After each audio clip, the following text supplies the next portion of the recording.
इसीलिए मैंने चैलेंज से कहा कि अगर नुपुर शर्मा का मामला ब्लास्फेमी के ऊपर है तो भगवान करे सुप्रीम कोर्ट उसे सुओ मोटो ले ले, किताब को नंगा कर देंगे, दुनिया को पता चलेगा, तथ्यों पे करेंगे, भावनात्मक लफाजी नहीं करते हैं।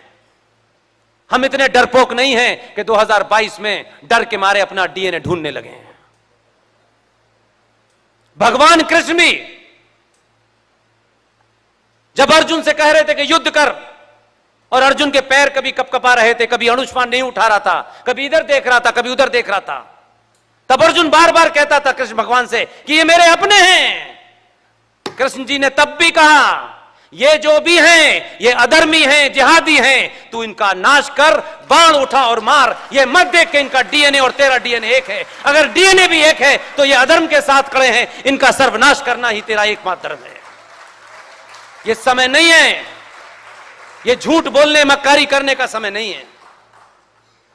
सबका इतिहास लिखेगा, जो मौन है उनका भी लिखेगा, जो भ्रमित कर रहे हैं उनका भी लिखेगा, और हमारे बारे में भी लिखेगा। ये नई संतान जब आएंगी तब देखेंगी। हम उस पंक्ति में नहीं खड़े होना चाहते हैं। किसी चाटुकारिता के लिए हमारी आवाज को किसी ने खरीद लिया था।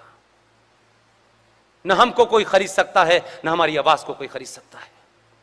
किसी ताकत में दम नहीं है जो हमको खरीद सके, क्योंकि हमको कुछ चाहिए ही नहीं, हम सब छोड़ के आए हैं। इसलिए उन मुद्दों को उठाइए जिससे भारत राष्ट्र खतरे में है। 9 राज्यों में आपकी स्थिति यह हो गई है कि आप अल्पसंख्यक हो गए हैं। 20 राज्य हैं, हर 10 साल के बाद सेंसस होता है। सेंसस की डेट ड्यू है। ईमानदारी से कह रहा हूं, जिस दिन भी सेंसस आएगा जमीन निकल जाएगी आपके नीचे से। सिर्फ आप गाली देंगे, फ्रस्ट्रेट होंगे, इसको उसको, उसने ये नहीं किया, इसने ये नहीं किया। इससे पहले डेट में जो होगा, जो हो चुका है, सिर्फ सार्वजनिक होना है, उसमें मत खड़े होइए। आज जो जहां है, जिस स्थिति में है, मां है, बहन है, नानी है, दादी है, चाचा है, ताऊ है, आप ब्राह्मण हैं, ठाकुर हैं, बनिया हैं, इसका कोई महत्व नहीं है। फौजी जब मर के आपके गांव में पहुंचता है, जब वो वीर गति को पूरा प्राप्त होता है, तो कोई माई का लाल ब्राह्मण ये बताए कि उस जो निकलता है आपके यहां से, तो कोई पूछता है कि ये भाई साहब शर्मा जी थे या यादव जी थे। हर आदमी खड़े होकर के इसलिए उसको श्रद्धांजलि देता है कि उसने देश के ऊपर जान उठाई है। फिर कौन सी जात की आप बात करते हैं? इसलिए कर्म प्रधान देश में 2 ब्राह्मण हुए, एक रावण और एक परशुराम। दोनों ब्राह्मण थे, दोनों के कृत्य अलग अलग थे। रावण से एक गलती हुई, उसका एक कृत्य गलत था। आज का समाज, 2022 का समाज भी उसके उस कृत्य के कारण रावण चौराहे पे जलाया जाता है और परशुराम अपने कृत्य के कारण मंदिर में पूजे जाते हैं। किस ब्राह्मण ठाकुर की बात आप कर रहे हैं? आज हमारे साथ हम बहुत सारी घटनाएं कल तक देखते हैं, इसलिए आज मैं कोई आपको ऐसी एग्जाम्पल नहीं देता हूं कि आप कहें कि ऐसा तो हुआ नहीं। 2022 का चुनाव उत्तर प्रदेश में यह बताता है कि यह बीमारी कितनी गहरी है। अभी भी लोग तैयार नहीं हैं, अभी भी सामूहिक हत्याएं हो रही हैं, मॉब लिंचिंग हो रही है। हम सुनना नहीं चाहते। मेरी सीट, मेरा घर, और ज्यादा खतरा हुआ तो अमेरिका भाग जाएंगे। आज भी यह घटना मुझे बार बार इसलिए कहने पड़ती है कि यह बीमारी छोटी मोटी नहीं है, बहुत सोच समझ के हिंदुओं के ठेकेदारों ने आपके अंदर डाली है।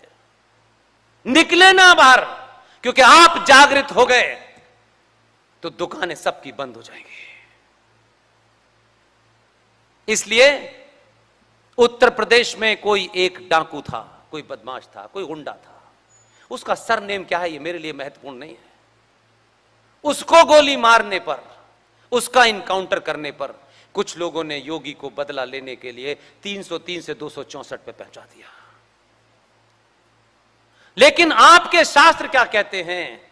आपका वेद क्या कहता है? आपका इतिहास और साहित्य क्या कहता है? भगवान राम क्षत्रिय थे, और क्षत्रिय ने जब रावण जैसे ब्राह्मण का वध किया तो आज तक इतने जातिवादी होने के बावजूद भी किसी ने भी भगवान राम जो क्षत्रिय थे ये नहीं कहा कि इस क्षत्रिय ने एक ब्राह्मण का वध किया है। आज तक ये नहीं कहा।